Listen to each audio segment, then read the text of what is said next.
Listen, girl, you've got to run your race. I ran a marathon. Yes, only one marathon. I don't know if I'll ever run one again. But when I was running that marathon, as hard as that race was, I'll never forget the moment where a lady who was a speed walker passed me. Now I'm running and apparently not that well if the speed walker lady passed me, but I'll never forget what she said to me. She said, as she passed me, "Run your race, girl.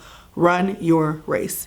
And I've never forgotten that, because at the end of the race, I got a medal. They didn't ask me how long it had taken me to finish. They didn't ask me or pre-qualify whether or not they gave me the medal by how I compared to other runners. They just gave me a medal because I finished. I did the best I could after training the best I knew how, putting my best foot forward to run that race. I got a medal. Listen, I want you to get a medal. And in order to do that, you're going to have to choose to run your race. It is very tempting when you are looking to the right or the left and looking at your friends or your family members or your coworkers or your neighbors, and you see what they're achieving and how far they're going and what is going right in their families and how they're engaging with their friends, and to think that there's something wrong with the way you're running your race. But I want you to know it's your race. Because you're unique, because there is no one like you, because people have not had your exact fight or your exact set of circumstances, because they don't have your makeup, they don't have your thought patterns, they don't have your realities, they can't run your race. And the only thing that you'll be judged on is whether you've run your race well.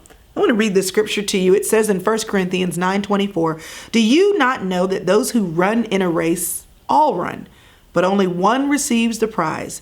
Run in such a way that you may win." But here's the good news. When you're running your race, God isn't judging you by what other people are doing in their races. In your race, you're the only one who can win it, because you're the only one who's built like you. My 5-year-old had a butterfly garden, and we took the caterpillars and we followed the instructions. And after a while, it was time to just watch and wait for them to come out.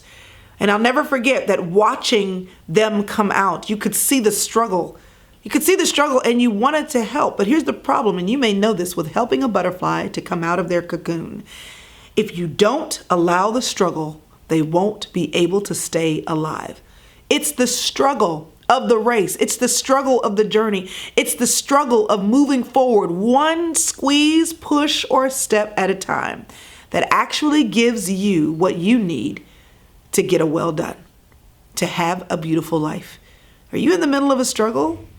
Girl, you got to fight for your life. And like I've told you, you've got to look at your life in order to know what you're fighting for. You've got to embrace the parts you like and the parts you don't. Then you have to choose to develop your life and do the work, the hard work of showing up. And then to be nice to yourself, to encourage yourself. But at the end of the day, all of these things are things you have to choose over and over again. And the reality is that choosing to run, putting one step in front of the other, especially in a marathon, it doesn't always feel good. And a marathon, just like life, can feel pretty long. But here's what I can tell you for sure.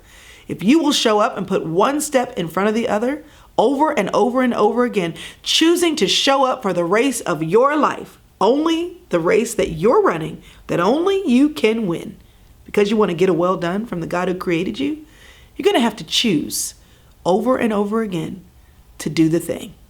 What's the thing? Acknowledging and remembering and celebrating that the girl in you, she's still there. Listen, I hope you're encouraged with this 6-part video series, but if you want more, you can find more in She's Still There. This is a book that I've written, and I've written it with you in mind. If you and I were to go sit down at a coffee shop, this is all the stuff I'd say to you. Be your big sister and tell you the truth about a thing or two. And you can find this at crystalevanshurst.com/shop. Or you can get it anywhere books are sold. Listen, if you want to not do the rescue journey by yourself, come join us on the Facebook group. It's the She's Still There Rescue Team, and you can find us on Facebook. There are a lot of girls in there who would be glad to have you on the journey with them. Hope this has been helpful. Take care of you.